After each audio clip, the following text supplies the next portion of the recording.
राम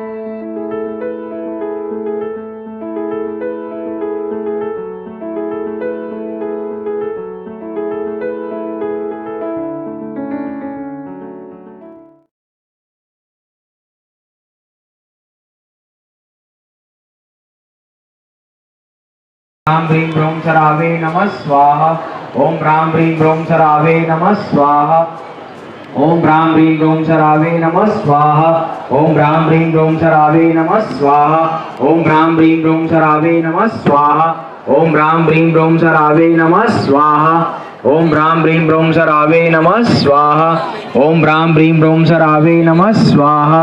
ओम राम ह्रीं ब्रह्म सरावे नमः स्वाहा। ओम राम ह्रीं ब्रह्म सरावे नमः स्वाहा। ओम राम ह्रीं ब्रह्म सरावे नमः स्वाहा।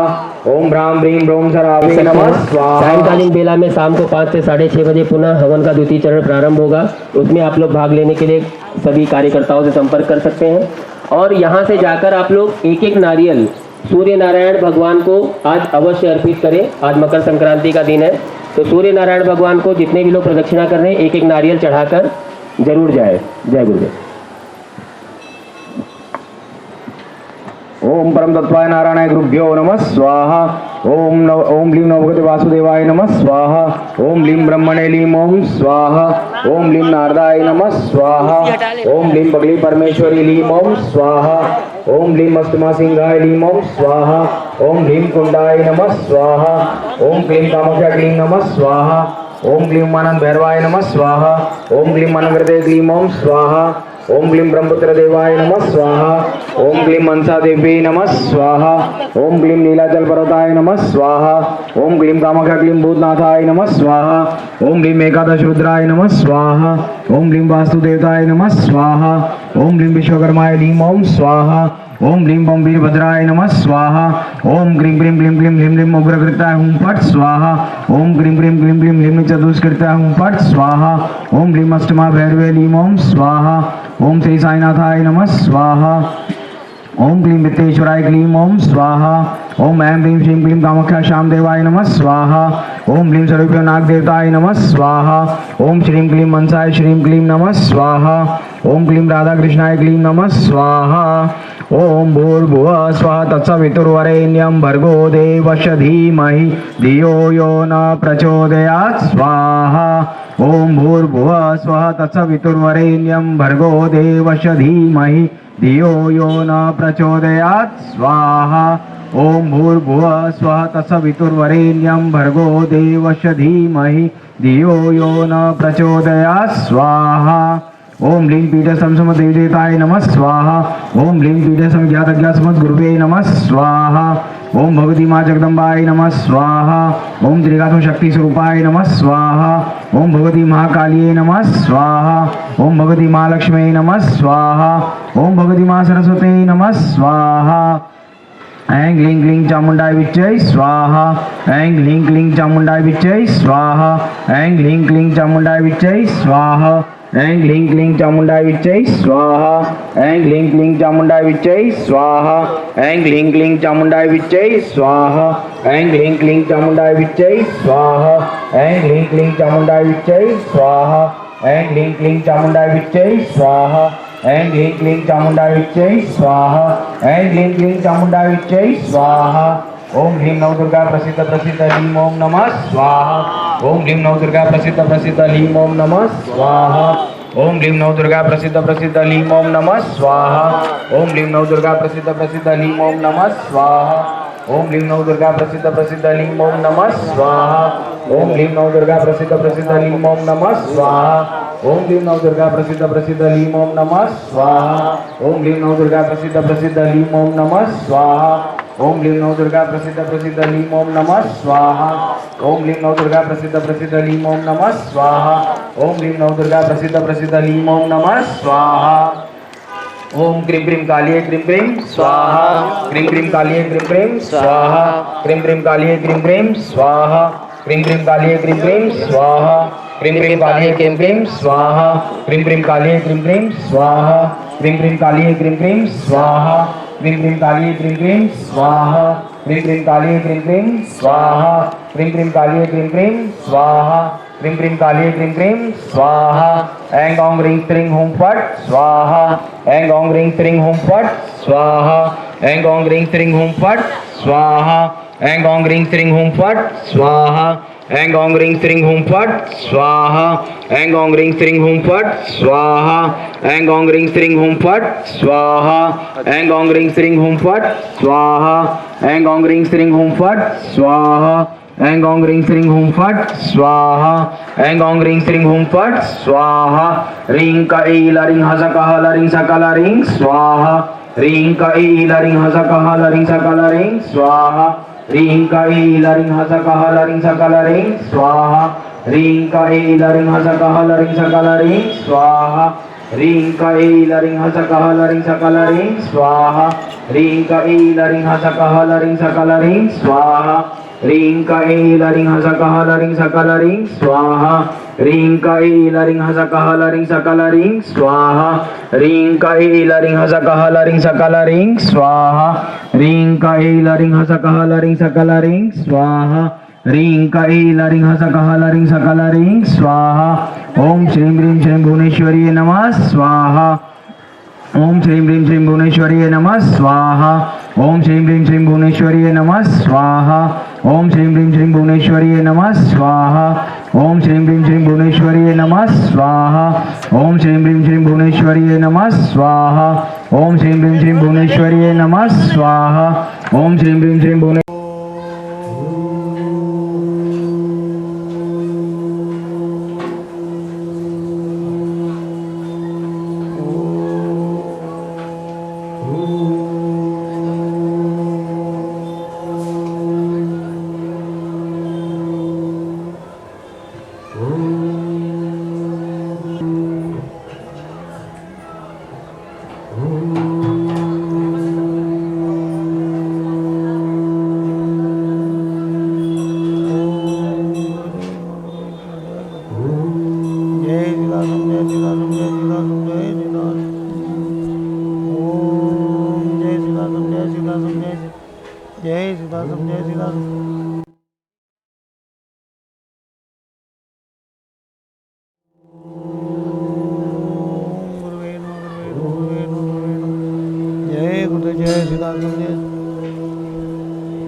ये वहाँ हमारे गुरुजी को पहनवा दो। जय श्रीराम जय श्रीराम बड़ा करके ला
चंदन टीका लगा दीजिए।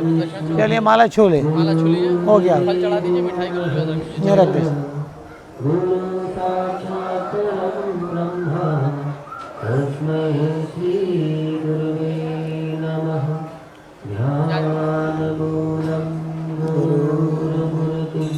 पूजामूलं गुरुपदं मन्त्रमूलं गुरुवाक्यं मोक्षमूलं गुरुकृपा गुरुकृपा हि केवलं गुरुकृपा हि केवलं नारायणोत्तं निखिलेश्वरोत्तं माता पिता गुरुवात्मात्मनेवं ब्रह्मा स्वमेश्वरुद्रस्वमेवं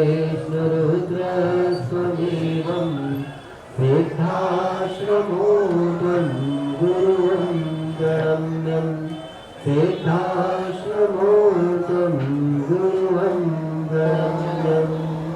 गुरुर्ब्रह्मा गुरुर्विष्णु गुरुर्देवो महेश्वर गुरु साक्षात् परब्रह्म तस्मै श्री गुरुवे नमः तस्मै श्री गुरुवे नमः तस्मै श्री सर्वमंगलमांगल्ये शिवे सर्वार्थसाधिके शरण्ये त्र्यंबके गौरी नारायणी नमोस्तुते नारायणी नमोस्तुते। ब्रह्मा मुरारी त्रिपुरांतकारी भानु शशि भूमिसुतो गुरस्य गुरुश्च शुक्र शनिराहु केतु सर्वे ग्रहा शान्तिकरावन्तु सर्वे ग्रहा शान्तिकरावन्तु। बोले सिद्धाश्रम की जय माता बगला मुखी की जय। आज सूर्य भगवान का ही दिन है तो बोलिए भगवान सूर्य नारायण की जय बुद्ध देव की जय हर हर महादेव। चलिए हम लोग थोड़ा सा पहले अच्छा वाला काम कर लें। सबसे अच्छा काम क्या है? मुस्करा लाडले मुस्करा मुस्कराइए।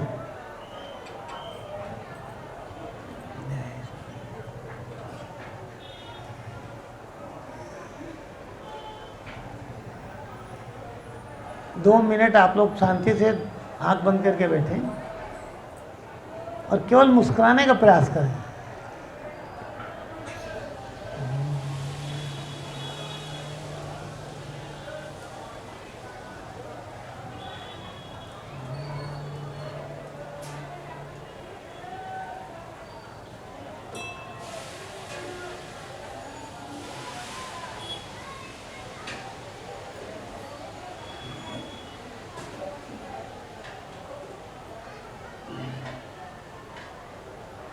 बोलिए महालक्ष्मी माता की मनाइए। हे ब्रह्मांड के सभी देवी देवता गुरु महाराज,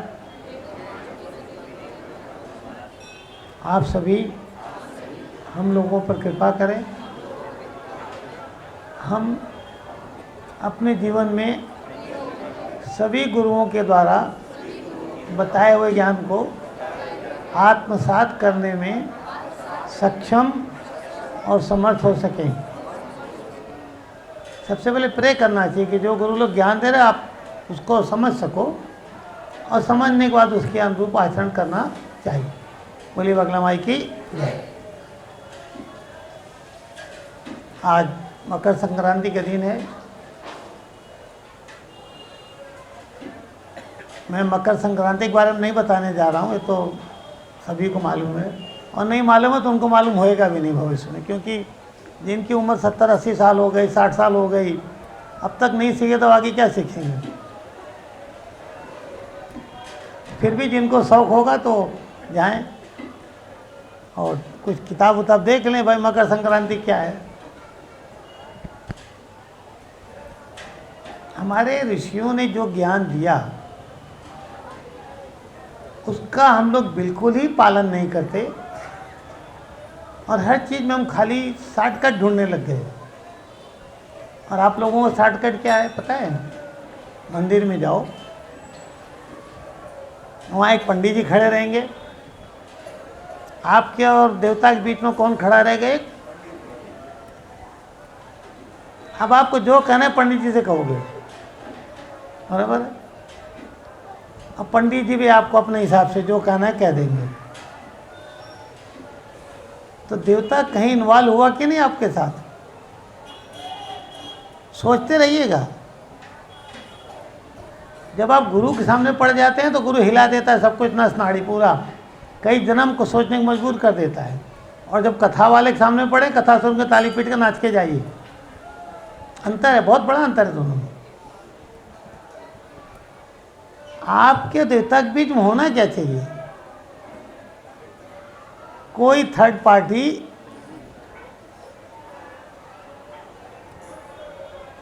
प्रेम गली अति साकरी जामे दो न समाये।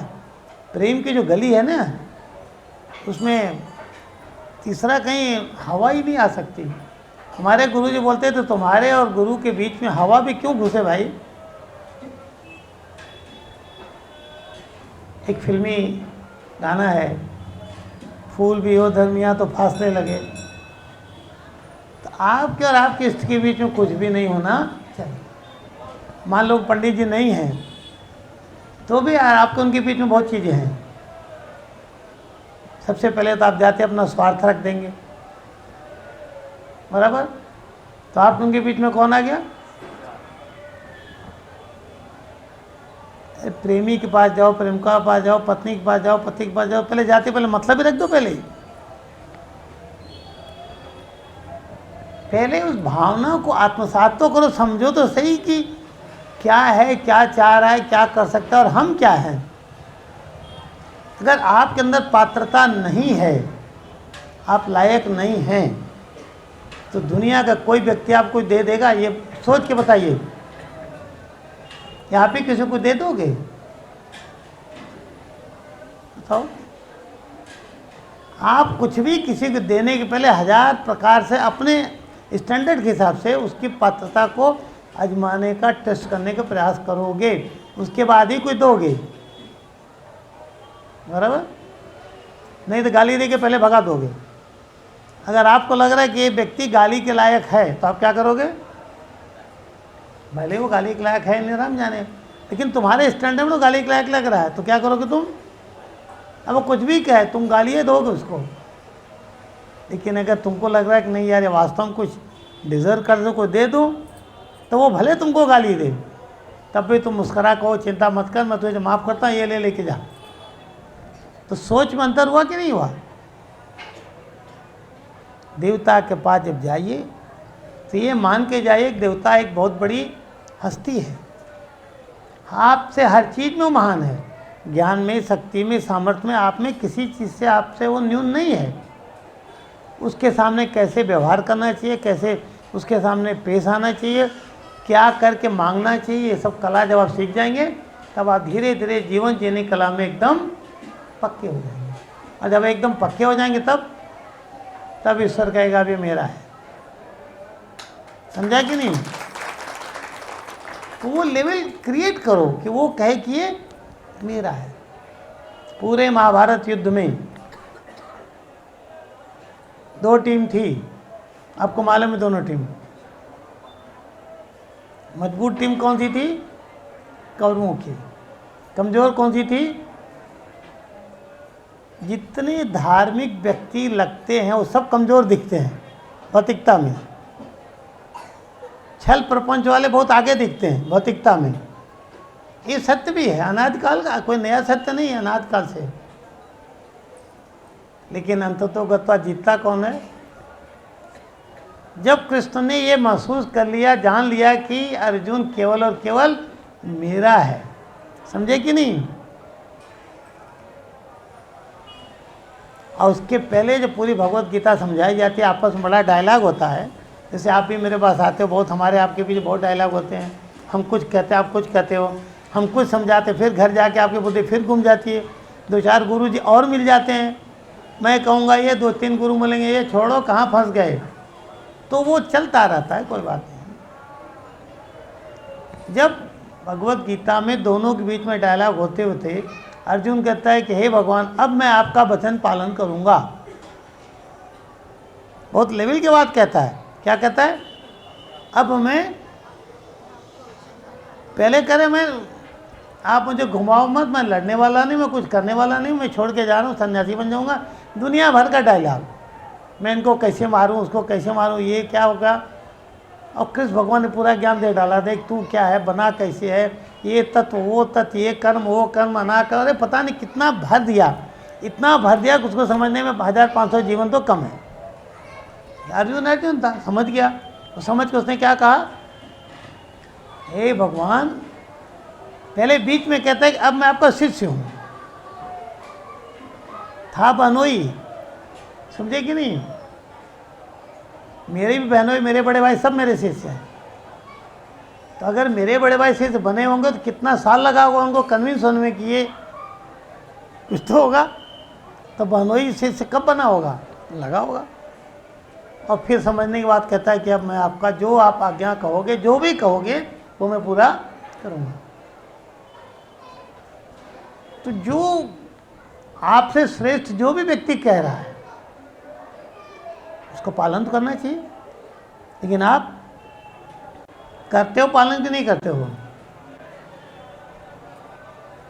देखो, मुझे जानना नहीं है, क्योंकि हर चेहरे पर उसका ब्लूप्रिंट पिछले हजारों जन्मों का अंकित है, छुपता कुछ भी नहीं है। जैसे साइंस वाले टेस्ट कर लेते हैं ना, कहते इतनी 1000 साल की खोपड़ी है, ये इतना पुराना रॉक है, तो सब मालूम पड़ता है। फिर भी लोग कहेंगे नहीं गुरुजी से। तो एक दिन मैं लक्ष्मी माई से ज्ञान प्राप्त कर रहा था। चाहिए तो सबको लक्ष्मी, तो सब देवताओं को छोड़ के इसके पीछे पड़ना चाहिए? बोलिए, आप लोग खुल के बोलो, इसमें कोई हाँ, ये तो सत्य है। सब किसके पीछे हैं? तो सब देवताओं छोड़ किसके पीछे पड़ना चाहिए? तो बेकार का दूसरा देवता पकड़ रहे हो आप लोग ना। अरे भाई, जिससे काम होना है उसी को पकड़ो।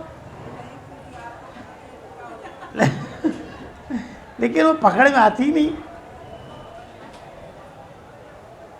और लक्ष्मी में आपको क्या लगता है? लक्ष्मण केवल धन, बरोबर? और मैं हमेशा सिखाता हूँ कि जो धन लक्ष्मी बैठती है उल्लू पर बैठती है, भूलना नहीं। किस पर बैठती है? अगर आपके जीवन में लक्ष्मी धन वाली बैठ जाए, आपके शरीर में आत्मसात हो जाए, घर में बैठ जाए, आपको क्या बना देगी? क्योंकि बिना वो बने धन लक्ष्मी बैठेगी ही नहीं, समझे कि नहीं? अगर शिव बनना है तो पहले बैल जैसा बनना पड़ेगा, नंदी जैसा। वो बैल नहीं है, नंदी। तो वो एक रिप्रेजेंटेशन, एक प्रतीक है कि ऐसा ऐसा गुण अगर आपके अंदर है तब आपके साथ शिव रहेंगे। और शिव आप पर सवारी करें। सवारी मतलब ये नहीं कि तुम्हारे पर बैठ जाएं, तुम उनका वजन नहीं सह पाओगे, लेकिन वो तुम्हारे मस्तिष्क पर, तुम्हारे शरीर में, आज्ञा चक्र पे उनका निवास हो जाएगा अगर तुम उस क्वालिटी के बने। तो अगर तुम विष्णु की क्वालिटी के बन गए तब धन लक्ष्मी नहीं, तब श्री बैठती है। कौन सी? लेकिन विष्णु के लायक बनना कोई चाहता है? विष्णु का सबसे बड़ा स्वरूप क्या है? सत्यनारायण। आप सारे सच्चे हो, बिल्कुल हर आदमी बिल्कुल सच्चा है। किसी को आप कुछ कह नहीं सकते, क्योंकि आप कहेंगे तो आपका दुश्मन बन जाएगा। तो लक्ष्मी माई बताती है कि देखो, हर आदमी अपने एक चेहरे पर 50 चेहरे लेके घूमता है। तुम्हारे मुंह पर कुछ, उसके मुंह पर कुछ, उसके मुंह पर कुछ, उसके मन में कुछ, और दाव पाजत पता नहीं क्या। तो हर आदमी अपने चेहरे पर कई चेहरे लेके घूमता है, कोई गिन नहीं सकता और न समझ सकता है। और आजकल किसी को समझ पाना तो बहुत कठिन है। अब तो ज़माना ऐसा हो गया कि सब कुछ परे हो गया समझ से। तो लक्ष्मी माँ बोलती है, उन सारे चेहरों के बीच में सत्य वाला चेहरा कहाँ है, जिसको मैं वर्ण कहूँ, जिसके साथ मैं रहना चाहूँ। आखिर लक्ष्मी हम लोगों की माँ है, हमारे साथ रहना चाहेगी कि नहीं रहना चाहेगी? ये उत्तर बताइए सोच के। लक्ष्मी हम लोग की माँ है? अगर हम मानते हैं लक्ष्मी माँ, तो हमारे साथ नहीं रहना चाहेगी? ऐसी दुनिया में कौन सी माता है जो अपने संतान के साथ नहीं रहना चाहेगी? ऐसी कौन सी माँ है जिसको अपने बच्चे के साथ अच्छा नहीं लगता हो? कोई है ऐसी माँ? आप सोच सकते हो? लेकिन ऐसी भी माँ है जब बच्चा नालायक है तो क्या करें, उस साथ रहेंगी? बोलेंगे अकेले जंगल में रहना कबूल, इसके साथ रहना कबूल नहीं है। तो अगर आप लक्ष्मी के लायक नहीं बने तो वो क्या करें? बड़ा सोचना पड़ता है। तो उसके लायक बनने के लिए चेहरा एक होना चाहिए, स्टैंडर्ड क्वालिटी, परफेक्ट एकदम। वो वही है जिसका सब कुछ निर्मल है। कमल के फूल पर कुछ भी डालो टिकता नहीं है, सब झड़ जाता है तुरंत। भले कीचड़ में रहता है लेकिन उसमें टिकता कुछ भी नहीं है। जब आप लक्ष्मी के लायक बन जाते हैं, भले आप जन्म तो लिए किसी प्रकार से, क्योंकि किसी के माता पिता बड़े शुद्ध नहीं हैं और जन्म बड़ी विचित्र स्थिति से होता है, मगर आप हैं ना, तो अब तो आप कमल जैसे रहें। तब जाके कमला कमलाक्ष बल्लभे, जो कमल वाली है कमला, वो तब आप साथ रहना शुरू करती है। और उसमें जैसे आप में खुरापात हो गई तो आपको छोड़ के जाएगी, और वो नहीं भी छोड़े तो उसके जो पति थे वही आपको निपटा देंगे। वो अधिकांश असुरों को विष्णु नहीं मारा है। एक से एक बड़े राजा थे, बड़े वैभववान, बड़े धनवान, शक्ति संपन्न तपस्वी सब थे, तब क्यों मारे गए समुद्र के द्वारा? अर्थात सब लक्ष्मी को जबरदस्ती पकड़ के बैठे थे, पर लक्ष्मी के लायक थे नहीं। जो लक्ष्मी के लायक था, जैसे प्रहलाद, भगवान खड़े हो गए। तो आपको लक्ष्मी के लायक बनना है नहीं बनाना है, ये किसका प्रश्न है? इसका उत्तर कौन ढूंढेगा? बोलिए, तो ढूंढिए, बनिए उसके लायक। अब हमारे योगानंद जी कहते हैं कि भाई देखो, जीवन तो एक समुद्र है, सागर। मन भी तुम्हारा समुद्र है, सागर है। मन की था नहीं मिलती है। और सागर में जब अमृत मंथन होता है, अमृत मंथन का तात्पर्य क्या है? लक्ष्मी को पाने का प्रयास। समझ रहे हो कि नहीं? समुद्र मंथन क्या हुआ था? कि जहर निकालने के लिए हुआ। किस लिए था? अरे कुछ तो पढ़े सुने हो गया। सारा चक्कर केवल और केवल लक्ष्मी का है। पुराणों में जो कुछ है वो स्पष्ट कर रहा है कि समुद्र मंथन हुआ केवल लक्ष्मी के लिए। लेकिन निकली क्या पहले? कौन सी स्थिति? जहर वाली। मैं 14 रत्न नहीं बता रहा हूँ, 7 आसुरी रत्न निकले, 7 देवताओं के वाले। उसमें अप्सरा भी निकली, जो बड़े बड़े योगियों का भी दिमाग घुमा दे। जहर भी निकला, वारुड़ी दारू वो भी निकला। समझे कि नहीं? अब किसने कौन लिया, कौन सी टीम को क्या अच्छा लगा, वो राम जाने। आपको जानना चाहिए, समुद्र मंथन मतलब आपका कंप्लीट जीवन का कैरेक्टरिस्टिक उसमें मेंशन है। तो वहाँ पे आपको पक्का होना चाहिए कि जो जहर आ गया उसको हम हजम कर लें। अब जहर हजम करने के क्या करना पड़ेगा? शिव तो बनना ही पड़ेगा। अगर आप शिव नहीं बने तो आप जहर हजम नहीं कर पाएंगे। और जहर कितने प्रकार के हैं मैं आप सब गिना दूँ। दुनिया का जितना जहर है सबको जोड़ के जो जहर बनता है उसको बोलते हैं कालकूट विष, जो निकला उसमें से। और टोटल कंबाइंड पॉइजनस इफेक्ट को क्या बोला गया शास्त्रों में? कालकूट विष। और टोटल कंबाइंड लक्ष्मी फॉर्मेट को बोला गया कि समुद्र से जो निकली, और उसी में जो निकला फाइनल एकदम अमृत, कि हम मरे ही नहीं। जहर और अमृत ये दोनों आपस में मित्र हैं, शत्रु हैं? बोलिए। तो समुद्र में दोनों थे, तो जब आप मत के निकालेंगे दोनों निकलेंगे। आप भी समुद्र हैं, जीवन तो समुद्र है, सागर है। यही योगानंद जी सारे गुरु यही करें, तुम्हारा जीवन सागर है, मन भी तुम्हारा सागर है। और गुरु को भी सागर कहा जाता है, क्योंकि ना आप गुरु की था पा सकते हैं, ना अपने मन की था पा सकते हैं, न अपने जीवन की था पा सकते हैं। आप कब क्या कर गुजरेंगे, क्या कर आए हैं, इसकी था आपको भी नहीं मिलती। आप अपने स्वभाव कभी नहीं समझ सकते कि आप कौन स्वभाव के हैं, कब क्या बन जाएंगे नहीं पता। तो योगानंद जी कहते हैं भाई, उस आत्मा की लाइट में से, सूर्य की प्रकाश में से, उस ज्ञान के माध्यम से, गायत्री कृपा के माध्यम से पहले अपने आप को तो पहचानने का प्रयास तो करो। खुद तो जानो अपने आप को। जानना कोई चाहता नहीं। हर आदमी मंदिर में जा रहा है कि हे मैया मेरी मनौती पूरी कर दे, मैया मेरी मनौती पूरी कर दे। तो कितनी मनौतियाँ मांगोगे? कोई एंड होना चाहिए कि नहीं? और सारी मनौती किस चीज़ के लिए मांग रहे हो? इस ब्रह्मांड में हर चीज़ नश्वर है, ज़्यादा दिन टिकने वाला कुछ भी न। आपका रूप टिकेगा, न आपके प्रॉपर्टी टिकेगी, न धन, न आप ही टिकेंगे, न दांत टिकेंगे, न बाल टिकेंगे, न कुछ नहीं। सब झुर्री वुर्री आके एक दिन राम नाम, कुछ भी टिकने वाला नहीं है। तो मांगे तो मांगे, क्या मांगे? मांगना चाहिए आनंद। हे भगवान आप हो, हम हैं, बस बीच में कोई नहीं है। और अगर भगवान आपके साथ हो गया तो जो कुछ सोचेंगे अपने आप आता है, मांगने से नहीं आता। इसलिए कहते हैं भाई जो मुट्ठी में लेके आया वो तेरा है, नहीं लेगा तेरा है ही नहीं, कहाँ से ला लेगा। तो खैर लक्ष्मी माँ के मैं बात बता रहा, वो बोलती है कि देखो मैं तो छलावा हूँ, सबको छलती हूँ, सबको ठग लेती हूँ। इसलिए दुर्गा सप्तशती में मंत्र आता है पहले, ज्ञान नाम अपिचेतांसि देवी बलात् आकृष्ट मोहाय महामाया प्रेक्षति। बड़े बड़े ज्ञानियों के चित्त को भी बलपूर्वक खींच के मोह में मैं डाल देती हूँ। और धन के पीछे मान बिक जाता है, ईमान बिक जाता है, धर्म सब कुछ बिक जाता है।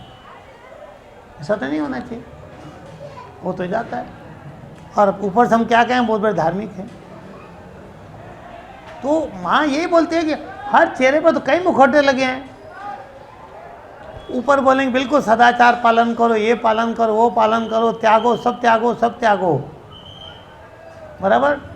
किसी सन्यासी के पास जाओ, बोले कि बच्चा सब माया मोह छोड़ दो, माया के पीछे क्यों पड़े हो। लेकिन अगर उसको 10 रुपया नहीं चढ़ाओ तब तो आशीर्वाद के लिए हाथ उठाएगा, इतना बड़ा प्रश्न चिन्ह है। छोड़ वो भी नहीं रहा है, सारे तिक्रम लगा रहा है कि इससे कैसे निकाल लूँ, कैसे निकालूँ, क्या निकाल लूँ, धन। इसलिए भर्तृहरि कहते हैं कि भाई सर्वे गुणा कांचन आश्रंती, दुनिया में सारा गुण जो है ना सोने में गोल्ड, कि भाई कुछ भी करके धन लाओ। तो लक्ष्मी बड़ी विचित्र चीज़ है, पर लक्ष्मी वहीं रहती है जहाँ सत्य रहता है। अब सूर्य भगवान क्या करेंगे, संक्रांति क्या करेंगे, मैं बता के समाप्त करता हूँ, क्योंकि आज तो दिन संक्रांति का है। तो संक्रांति को संक्रमण काल कहते हैं, मतलब परिवर्तन। तो आप दुर्भाग्य से सौभाग्य की तरफ जाएं, सभी प्रकार के दुर्भाग्य आपके कट जाएं और सौभाग्य के बीज आपके लग जाएं, या पहले से लगे हो मान लो बीज, तो जम के दिखाई पड़े, जमने लग जाएं। उसके पत्ते तो दिखे आपको, कुछ तो दिखे कि हाँ यार हमने चना डाला, गार्डन में कुछ भी डाला, नवरात्रि में 9 दाने डालते हैं ना, तो 3-4 दिन बाद थोड़ा सा दिखने लगता है, फिर 9 दिन होते इतना हो जाता है, करीब करीब 9 इंची तक तो पहुंच जाता है वो। तो आपको कुछ दिखे तो सही। अब पता चला नवरात्रि में धान डाला, एक को निकला ही नहीं, क्योंकि पानी वानी को डाला ही नहीं, मट्टी सही थी नहीं, और जो बीज डाले सब कीड़े लगे हुए, तो कहाँ से निकलेगा भाई, कुछ निकलेगा क्या। तो वो जो मट्टी होती है ना जिसमें वो डालते हैं, आपका शरीर वही मट्टी है। जितने मंत्र हैं लक्ष्मी के, खुशी के, वो आपके अंदर हैं। अगर उनमें कीड़ा नहीं लगा है, समझे कि नहीं, तब तो जमेगा।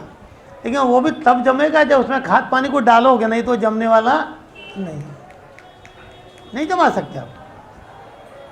केवल बरसात में धरती हरी भरी हो जाती है, बाकी सीजन में नहीं हरी भरी होती, क्योंकि बीज तो हैं दुनिया भर के ज़मीन में। हर पेड़ का बीज उसमें गिरा हुआ है, घास का भी गिरा हुआ है, लेकिन जैसे मौसम आएगा ना निकल जाता है और बढ़ भी जाता है। तो आपके अंदर बीज कौन से लगे हैं, 1, आपके जो मट्टी है वो कौन सी है, 2, प्लस खाद पानी डाल रहे हैं कि नहीं, 3। ये तीनों तो महत्वपूर्ण विषय हैं। तो इन पर भी हर पल विचार करते रहना चाहिए। तो लक्ष्मी मंथन की चीज़ है, हर पल मंथन करो, चर्निंग, तब जाके मलाई मक्खन घी निकलेगा आगे। ऐसे नहीं निकल जाएगा कि गए गाय के सामने खड़े हो गए कि मक्खन निकालते अपने बॉडी में से, तो साइंटिस्ट बोलेंगे कुछ नहीं है, ये तो गाय खाती है घास ना, तो घास ही डाल दो मशीन में, उसमें घी निकाल लो।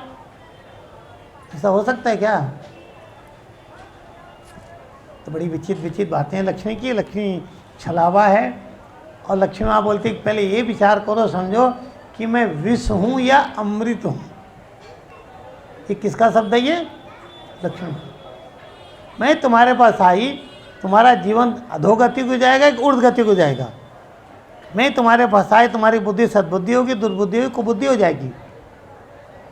बहुत विचार करना चाहिए।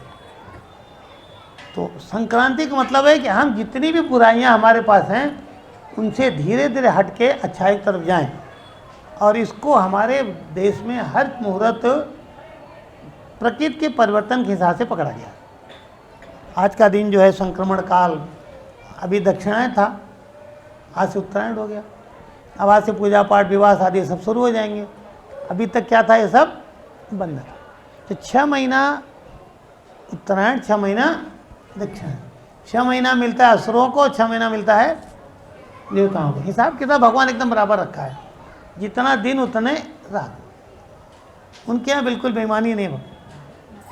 तो अब ये आज से लेकर के आगे 6 महीने तक, जब तक दक्षिणायन नहीं लग जाएगा, आप सारे महान से महान कर्म करके अपने दुर्भाग्य के बीज को नष्ट करके सौभाग्य की खेती करना शुरू कर दो। इसीलिए मकर संक्रांति का महत्व बहुत ज़्यादा है। और आज कहा जाता है कि पहले स्नान करो गंगा में, तीर्थों में। हमने कहा था हलीम कुंड का पानी छिड़क लेना, लेकिन मैं कितना ही समझाऊं, समझना किसी को नहीं है। एक दिन बाबा भोलेनाथ जी कहते हैं मेरे से, कितने धर्म सिखा लो, तुम्हारे कामाख्या के 3 वचन का पालन कोई करता नहीं है। आप लोग ईमानदारी से बताएं, तीनों वचन में से एक भी वचन का कुछ हद तक पालन कोई करता है? मैं पूर्ण पालन नहीं कर रहा हूँ, कुछ हद तक। पहला वचन क्या था? हम तो मित्र को भी क्षमा करना नहीं सीख रहे हैं। अभी किसी बात पे घर में किसी से कुछ हो जाए, मैं तो देखता हूँ परिवार में लोग अपनी मम्मी से ही भिड़ जाते हैं, माँ को ही गाली देने लग जाते हैं, उसी को डांटने लग जाते हैं, उसी इतना दोष निकाल देंगे उसके अंदर ना। बहुत से लोग तो आते हैं मेरे, गुरुजी मेरी माँ गुरुजी ने ये ऐसी हो, मैं बोलता हूँ अरे क्या बके जा रहा है भाई?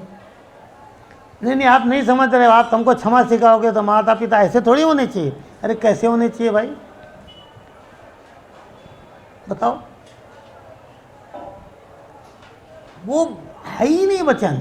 मुश्किल से 5 से 10% आदमी रियल में धार्मिक है, बाकी 95% आदमी धार्मिक नहीं है, सब दिखावटी हैं, एक चेहरे पर दूसरा चेहरा।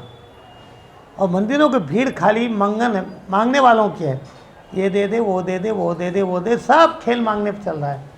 कहीं ये खेल नहीं कि हम अपने आत्मा को जगाने का प्रयास करें, उन देवताओं को अपने अनुकूल कर लें, उनको अपने बस में कर लें। ऐसा क्यों नहीं कर लेते कि कृष्ण आपके आगे पीछे नाचते रहें? एक आप छाछ ले लो, थोड़ी कृष्ण नाचे, ऐसा क्यों नहीं बन जाते? बनो ऐसा, क्यों नहीं बन जाते प्रहलाद के जैसा कि विष्णु आके गोद में ले लें? क्यों नहीं बन जाते रामकृष्ण परमहंस के जैसा कि माँ को जाके दूध पीने लग गए उनकी छाती से? बनो, अपने आप को डेवलप करो। लेकिन ये सब डेवलपमेंट करने के लिए सारे आसुरी गुणों को नष्ट करना पड़ता है। तो जीवन में जो प्रकाश का जो एस्पेक्ट है लाइट का, वो उत्तरामुखी होने के बाद, उत्तरायण होने के बाद ही शुरू होता है। और 1 महीना इसके पहले भगवान सूर्य की जो कथा है वो ये है कि उनका तेज बहुत जाता था, आग का गोला, तो उनको कोई देख नहीं सकता, सह नहीं पाता था, इतना तेज उनका था। तो लोग बड़े परेशान कि इनसे तो कोई काम ही नहीं ले सकते, तो इनको काम लायक बनाओ। अब ये लाइट अगर बहुत चमकने लगे दिखेगी तो क्या करेंगे? अरे यार कुछ करो, रेगुलेटर लगाओ, कुछ करो, इसको डाउन करो। तो सूर्य भगवान को रेगुलेटर जैसा घिसाई की गई, खराद मशीन पे चढ़ा के इनको डाउन करो, काट पाट छीट छाट के इनको चढ़ा लो, ले आओ। तो 1 महीना उनका पूरा जो धनुर्मास होता है ना, खर मास, उसमें उनकी ग्राइंडिंग पल्सिंग सब होती है। आज के एकदम परफेक्ट हो जाते हैं, बिल्कुल चमकने लगते हैं, सुंदर देखने लायक हो जाते हैं। और जाड़े में जब संक्रांति आती है ना, तो सूर्य देखने लायक थोड़े अच्छे हो जाते हैं, तब उनके बादल वादल भी कम होते हैं, ये सब, और अच्छा लगता है उस टाइम। तिलगुड़ ये सब इनका प्रकृति से आयुर्वेद से संबंध है, मैं उसमें नहीं जा रहा हूँ। लेकिन मूल विषय ये कि आज से हमारे सारे देवता आपके अनुकूल शक्ति प्रदान करने में लग जाते हैं।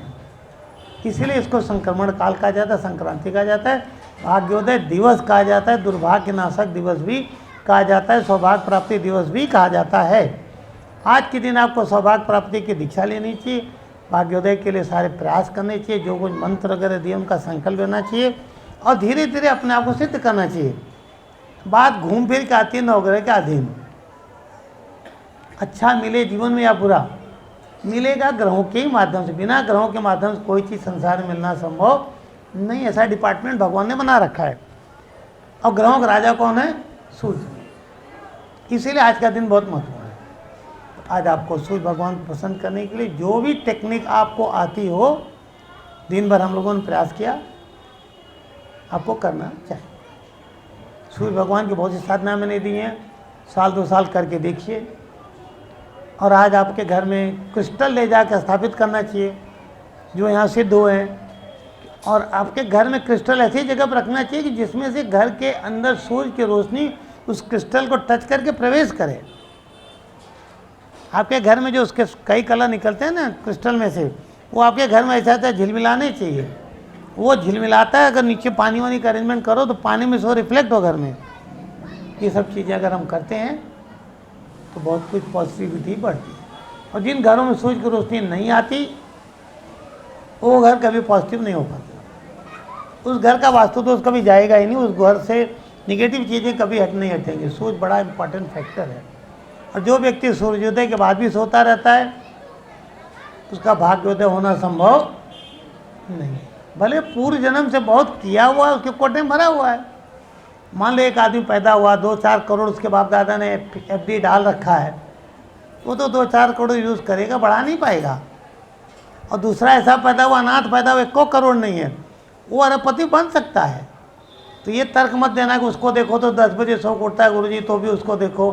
लोग ऐसा तर्क लाते हैं ना, गुरुजी तो मंदिर नहीं जाता। भाई पिछले जन्म का उसको कोटा है, उसको क्या कर लोगे? और पिछले जन्म कोटा यहाँ दिखता है, यहाँ दिखता है, कुंडली में दिखता है, तो आपको भी अपना पिछला जन्म कोटा मालूम है। अरे बहुत अच्छा होता तो फिर राजा जैसे होते। लेकिन राजा को भी अपना राज संभालने के लिए, राम को भी अपनी सीता संभालने में ना, पांडवों को भी अपनी द्रौपदी संभालने में बड़ी मेहनत करनी पड़ती है।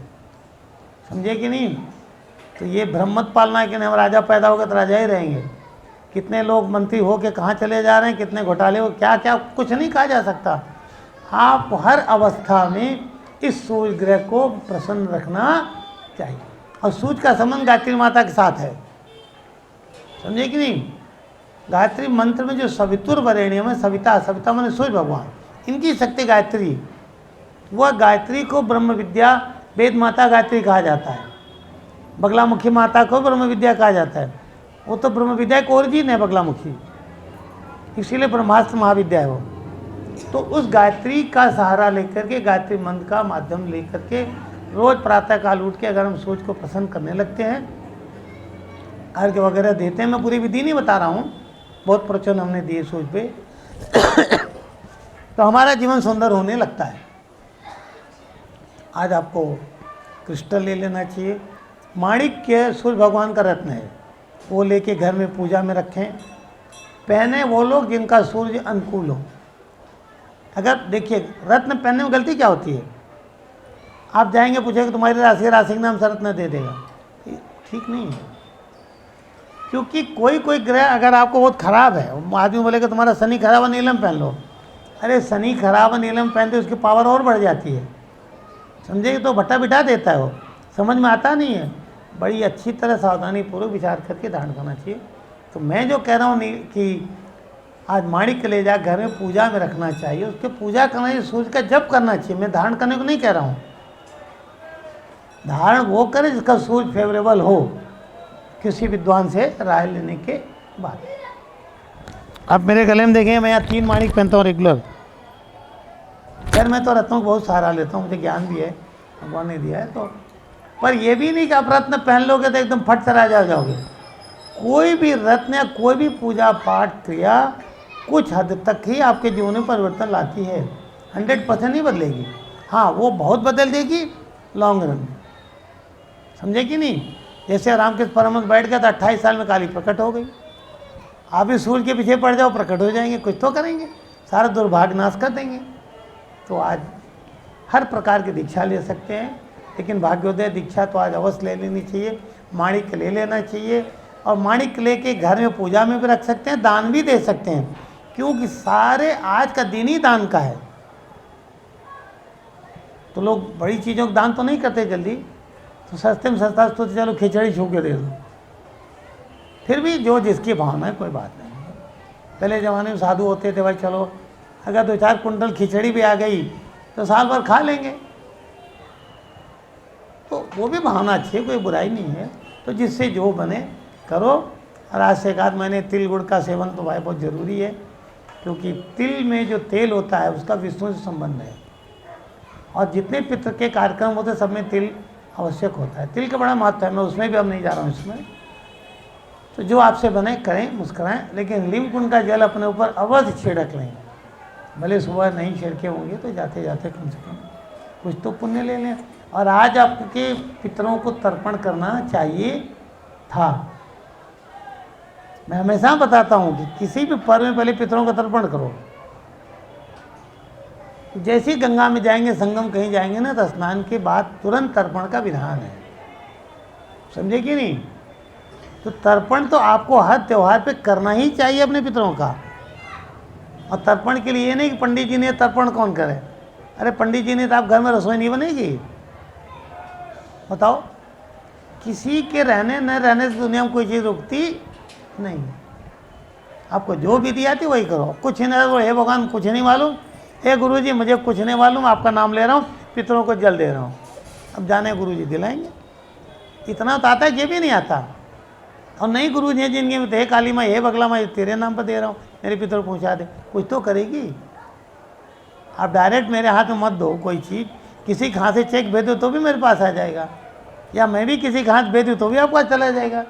तो मीडिएटर कम ढूंढो, डायरेक्ट डीलिंग ज़्यादा करो। बोलो बगला माई की। और आज आपको बगला माई की तो भाई दीक्षा लेनी ही चाहिए, क्योंकि ब्रह्मांड में कलयुग में बगला से बड़ी कोई शक्ति नहीं रहेगी, ऐसा भगवान शिव का कथन। रीज़न ये है कि हर जगह कोर्ट कचहरी खड़ी है। अब तो लव मैरिज है तो भी कोर्ट कचहरी खड़ा हो जाता है 6 महीने बाद। आज मेरे पास 5 केस आए, गुरुजी केस हो गया मेरे पत्नी में। मैं पूछता हूँ कुंडली मिला के शादी, बोलते नहीं लव मैरिज था गुरुजी। ने कई साल लव चला, बोले 6-6, 7-7 साल गुरुजी। अरे 6-7 साल का लव, बेचारा शादी होने के बाद 6 महीने में फेल हो, फ्लॉप हो गया, कोर्ट में खड़े हो गए। अब क्या गुरुजी मेंटेनेंस मांग रही है, ये मांग रही, वो मांग रही, कहाँ से लाऊं? ये तो घर द्वार सब लेके मम्मी पापा को तो बंद करा चुकी है, क्या करूँ? जमाना बदल गया। तो इस जमाने में तो कब कहाँ कोर्ट कचहरी हो जाए। तो वाद विवाद और न्याय की देवी कौन है? बगला माँ। लेकिन ये भी नहीं कि वो न्याय के वाद विवाद किए, तो आप सारा खोटा करके आ जाओ माई अब मैं तेरा जप कर रहा हूँ, मुझे पार कर दे। कोई देवता ऐसा नहीं करेगा। आपकी सजा को कम देवता करा सकते हैं, कुछ दिन के लिए स्टे लगा सकते हैं। हाँ, उस स्टे में आप एकदम सुधर गए, समझे कि नहीं, आप 100% कन्वर्ट हो गए, चेंज हो गए। कन्वर्ट मतलब नहीं कि हिंदू से बन गए बुद्ध या बन गए क्रिश्चियन, वो कन्वर्जन नहीं है। आपकी मानसिकता, आपके लक्षण चाल डाल, तब धीरे धीरे भगवान आपको आपकी बड़ी लंबी लंबी सजा को भी कम करके इज्जत के साथ निकाल देते हैं। तो कभी भी ये मत समझना कि हम बगला वाले हैं तो हमको कुछ नहीं होगा। तो मारे तो पांडवों के साथ कृष्ण के अंडर में भी सब मारे गए, बहुत मारे गए, और राम की भी सेना मारी गई, समझे कि नहीं। तो ये मत समझना कि बगला वाले हो तो आप कुछ भी करोगे, खुरापात। सावधान रहना चाहिए कर्मों प्रति, क्योंकि आपके द्वारा किया हुआ कर्म हर अवस्था में आपके गले में अटके गए, चाहे आज अटके, चाहे कल, चाहे अगले जन्म नहीं। तो मुस्कुराते रहिए, बगला बगला करते रहिए। कलयुग में शक्ति प्रचंड है ये। अब इससे ज़्यादा मैं नहीं बताऊंगा, कहने की जरूरत नहीं, समय हो रहा है। आप लोग मुस्कुराएं, मेरा आप सबको आशीर्वाद है। अब हम लोग जो भी अगला पर्व आएगा, मेरे ख्याल से अभी कुछ दिन बाद गुप्त नवरात्रि शुरू हो जाएगी। तो गुप्त नवरात्रि में भी देवी की साधना करें, क्योंकि बिना शक्ति के काम होने वाला नहीं। शक्ति है तो समझ पाएंगे, उसके लिए सरस्वती चाहिए। शक्ति है तो बैठ पाएंगे, उसके लिए काली का बल चाहिए। और शक्ति है तो धन भी टिका पाएंगे।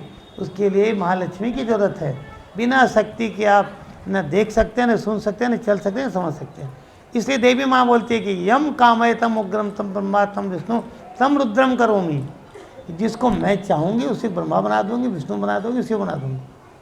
तो कुछ ऐसा करो कि देवी आपको विष्णु बना दे या साक्षात लक्ष्मी बना दे, तो करो, शक्ति का आराधना करो, मुस्कराओ, बोलो बगला माई की जय। भगवान सूर्य आपके जीवन में प्रकाश करें। मेरा आप सबको आशीर्वाद। आज बुधवार है, मैं तो सूर्य के चक्कर में बुध को भूल गया। सूर्य और बुध जब एक साथ होते हैं तो उसको बोलते हैं बुध आदित्य योग। बड़ा अच्छा योग होता है। तो आज का योग बड़ा अच्छा है भाग्योदय के लिए। और बुध ग्रह जो है ये कैश के मालिक हैं, व्यापार और कैश, कुबेर के साथ बुध ग्रह रहता है। तो आज आप बुध के भी लिए उनका जो भी रत्न वगैरह दान करो, ले जाओ, रखो, या उनकी दीक्षा प्राप्त करो। अच्छा, ना मुस्कुराने की कसम किसने किसने खाई है? किसी ने नहीं खाई। तो आज किसी के खाने की इच्छा हो तो खा लो, नहीं तो चलो मुस्कुराने की कसम कौन कौन खाएंगे आज? अरे वाह, तो कसम खा लो। अब तो कसम तो तुमको खानी पड़ेगी नहीं कि हम हमेशा। चलो, अब कसमें तो है ही तोड़ने के लिए। कसमें, वादे, प्यार, वफा सब बातें हैं, बातों का क्या। रामायण की एक लाइन है, रघुकुल रीत सदा चली जाई, प्राण जाए पर वचन। तो रामचंद्र जी के परिवार में जब से शुरू था एक परंपरा थी कि वचन दे दिया तो दे, भले जान निकल जाए। आजकल तो ऐसा हो गया कि वचन दे ही इसलिए रहे कि हमको तोड़ना है, समझा कि नहीं। तो जितने इस प्रकार के व्यक्ति हैं जो डबल चेहरे वाले के वचन तोड़ने के लिए देते हैं ना, तो भगवान उनका लंबा साथ नहीं देता। नरक में आबादी ज़्यादा होगी कि स्वर्ग में?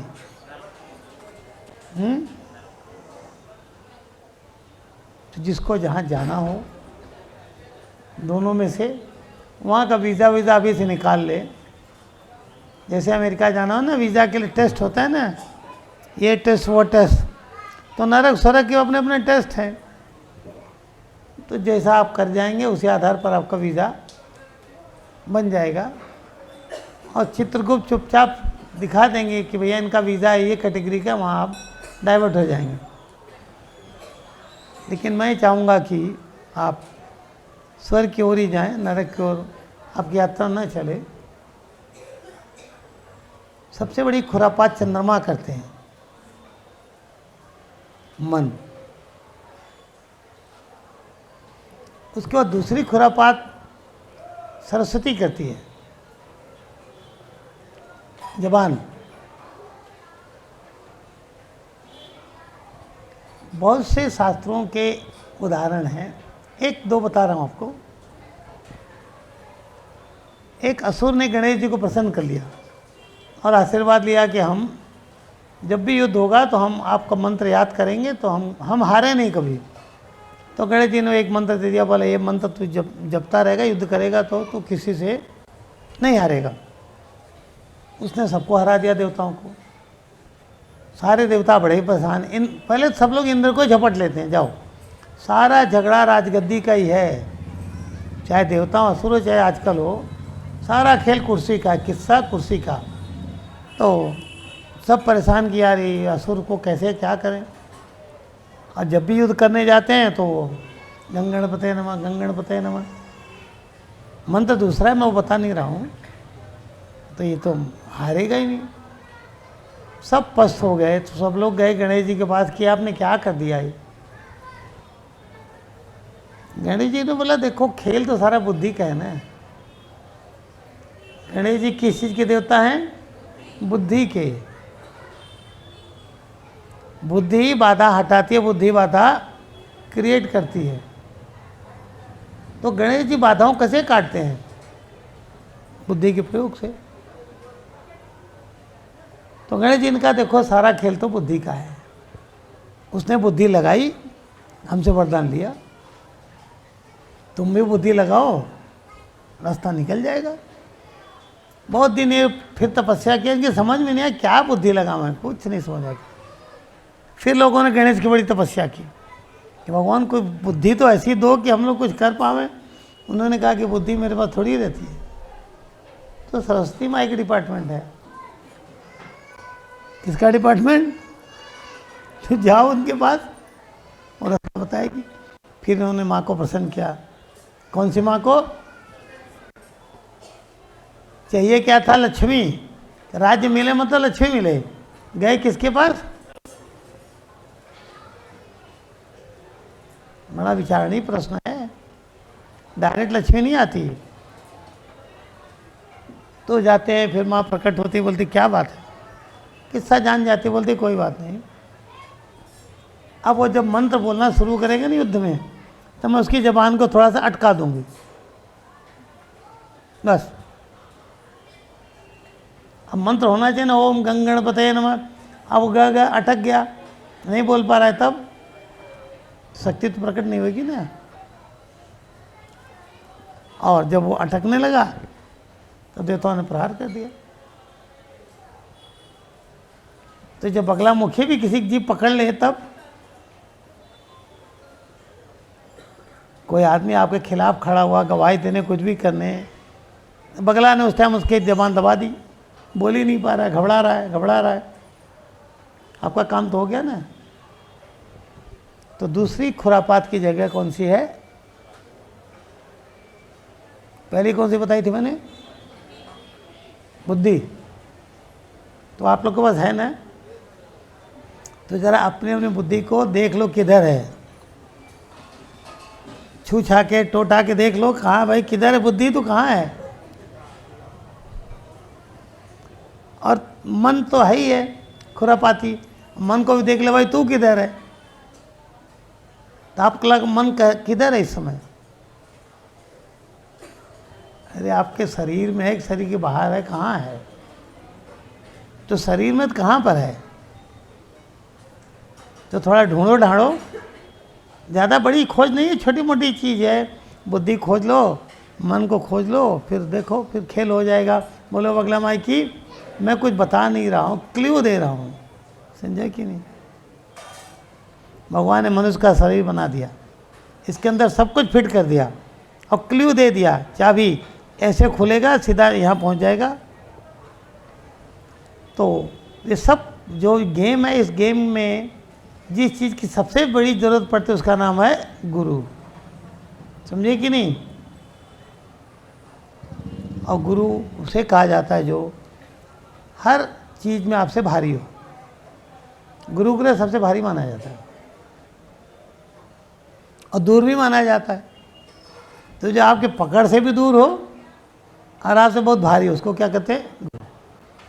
और गुरु का तात्पर्य है कि जीवन में जितने प्रकार के डार्कनेस पॉइंट हैं, डार्कर साइड, गु उसको रिप्रेजेंट करता है। गु लेटर, गु मीन्स अंधकार, इग्नोरेंस, अज्ञान। उसको जो दूर करने का जो डिपार्टमेंट है उसको रिप्रेजेंट करते हैं रू से। र माने अग्नि बीज, र माने राम का बीज, र माने प्रकाश, आग, रेफ। तो गुरु शब्द का मतलब ये है कि अंधकार को दूर करके ज्ञान की तरफ ले जाए, तमसोमा ज्योतिर्गमय। और जब अज्ञान हटेगा तो ज्ञान प्रकट होगा, जब ज्ञान प्रकट होगा तो उसको हम इस्तेमाल कर पाएंगे, नहीं तो नहीं कर पाएंगे। इसलिए गुरु की जरूरत पड़ती है। अब भगवान शिव कहते हैं कि हे पार्वती, गुरु ब्रह्मा, गुरु विष्णु, गुरुदेवो, तीनों देवता एक गुरु में मान लिए जाते हैं। अब ये नहीं समझ में आता कि तीनों देवता गुरु में रहते भी हैं कि नहीं रहते हैं। आप लोग का क्या विचार है? किसी मूर्ति में कोई देवता रहता है कि नहीं रहता है?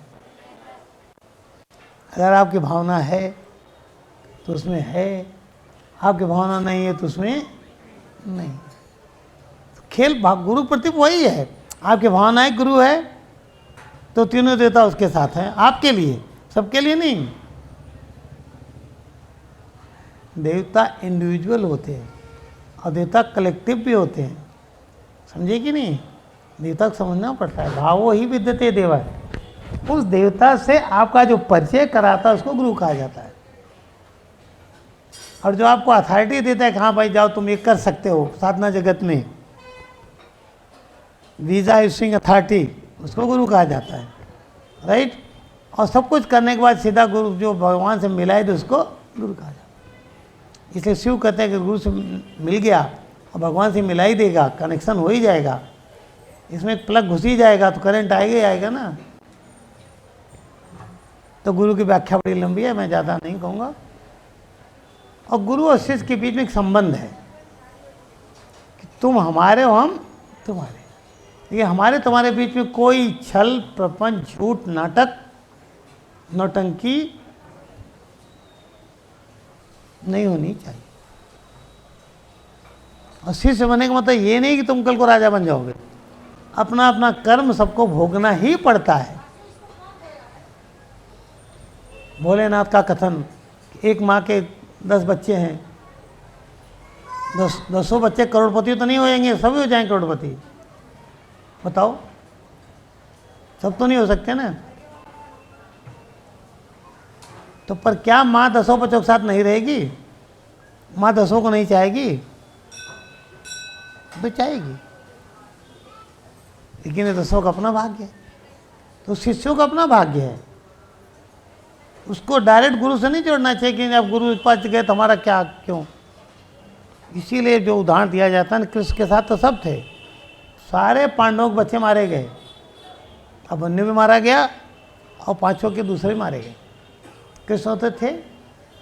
तो भोग दंड हर व्यक्ति का अपने अपने कर्मों का है, उसको डायरेक्ट गुरु से लिंक नहीं करना चाहिए। गुरु जी थे तो क्या, गुरु जी ने क्या किया, तो ये सब कुतर्क है। तो ध्यान से समझें, गुरु आपको अथॉरिटी देता है कि आप साधना जगत में प्रवेश करें। गुरु आपके आज्ञा चक्र पर निवास करता है, आपके मन में विचार उठाता है। गुरु आपके हर कर्म का गवाह बनता है, समझे कि अच्छे बुरे दोनों का। और वो कोशिश करता है कि आप बुराई पे न जाएं। आपके मन पे कंट्रोल करने की कोशिश गुरु करता है। मन पर कंट्रोल मंत्र के माध्यम से होता है, इसलिए गुरु मंत्र प्रदान करता है। और मंत्र नहीं हो सकती है कि देवता मंत्र के बस में होता है, और जब देवता बस में होता है तो आपको आशीर्वाद देता ही है। इसलिए गुरु जो मंत्र प्रदाता है उसका महत्व बहुत बड़ा है। मंत्रों के माध्यम से धीरे धीरे धीरे धीरे एक दिन देवता प्रसन्न होकर आपके दुर्भाग्य को नाश करेगा ही करेगा। तो समय लगता है, प्रयास करना पड़ता है, धैर्य भी रखना पड़ता है, बहुत कुछ रखना पड़ता है। तो हर साधक के पास किताब होनी चाहिए, विशिष्ट सिद्ध दुर्लभ प्रयोग, उसमें पूरी विधि है कैसे कैसे साधना करनी चाहिए। और दीक्षा मतलब कनेक्टिविटी में आपको कनेक्ट कर रहा हूँ सीधा, आपको अथॉरिटी मिल रही है बस। तो इसमें सारा खेल, हाथ रखिए बायां हार्ट पे, दाहिना रखिए सर पे। दीक्षा में सामान्य दीक्षा सबको दे रहा हूँ, विशेष दीक्षा, सूर्य की दीक्षा, भाग्योदय दीक्षा, उसके लिए आप नाम लिखाएंगे तो अलग से मिलेगी। हार्ट मतलब आपका हृदय, भावना पक्ष, ये मतलब मस्तिष्क, ब्रेन, सब कुछ जो भी है, मन सब इधर ही है।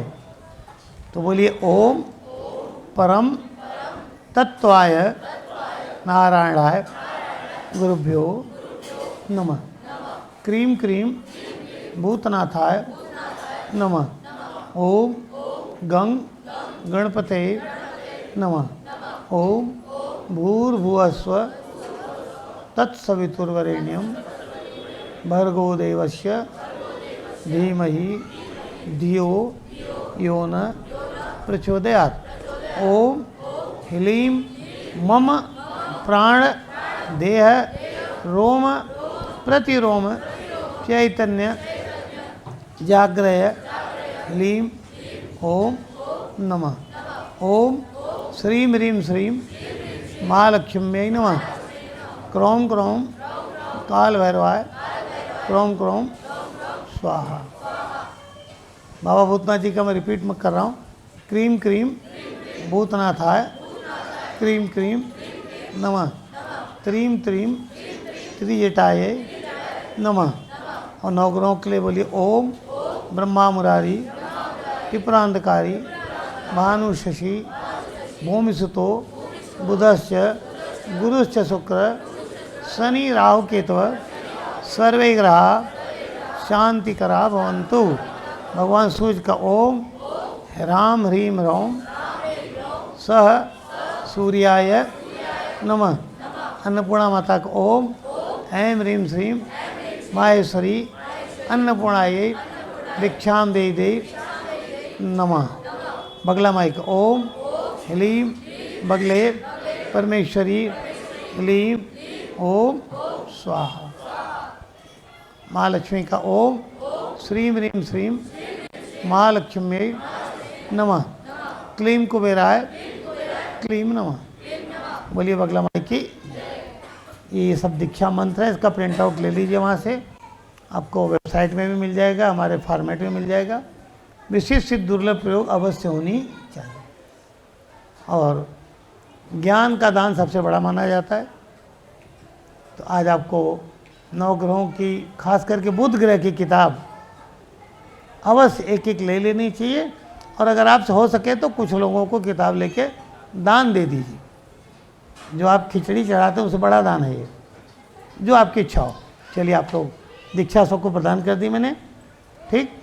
बगला माई की। हर आदमी अथराइज्ड है, साधना कर सकता है। और अगला जो भी कार्यक्रम होगा उसमें आप आइएगा। यूट्यूब में हमारे सारे लेक्चर्स अपलोड होते हैं, कनेक्टेड रहिए। फेसबुक में कनेक्टेड रहिए, देखते रहिए। पत्रिका मेंबरशिप अवश्य रखें और इस ज्ञान को लोगों तक फैलाएं कि बगलामुखी सिद्ध शक्तिपीठ यहाँ है। बस आप लोग उठ सकते हैं और नारियल ले लें। पूर्णाहुति की तरफ आज टाइम हो चुका।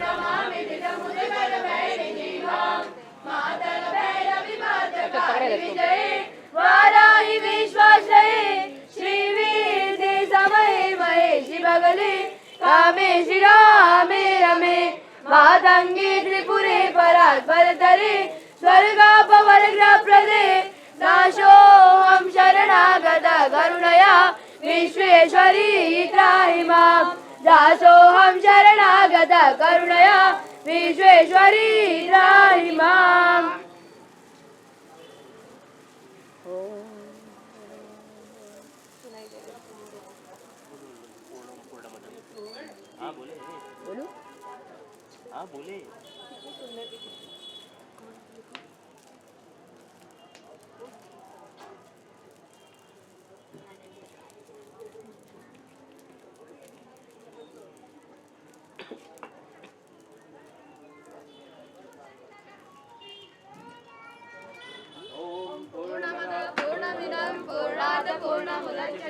पूर्णस्य पूर्णमादाय पूर्णमेवावशिष्यते।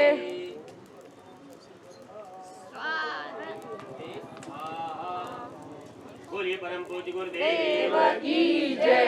पूजनीय माता जी की जय। परम पूज्य गुरुदेव राजधन स्वामी देवशेखानंद महाराज की जय। बाबा भूतनाथ की जय। सिद्धार्थ रंगे जय। भगवती बगलामुखी भूत की जय। सूर्य नारायण भगवान की जय। गायत्री मात की जय। ओम नमः पार्वती पते हर हर महादेव। आप सभी लोग अग्नि देवता का दर्शन करते हुए, बगलामुखी माता गुरुदेव का ध्यान करते हुए, जो भी आप सभी की मनोकामनाएं हैं, जिनके लिए भी आप सभी मनाना चाहते हैं, अपने घर परिवार बंधु बांधव मित्र सबके लिए आप लोग यहाँ से मना लीजिए अच्छे से, जो भी आपकी समस्याएं हैं। और जिन्हें भी यहाँ से शक्तियों को आत्मसात करके आप लोग प्रेषित करना चाहते हैं, उन्हें प्रेषित करने का प्रयास करें। जो भी रत्न यंत्र माला आप लोगों ने धारण किया है, उसे यहाँ उपस्थित शक्तियों के माध्यम से चैतन्य करने का प्रयास करेंगे।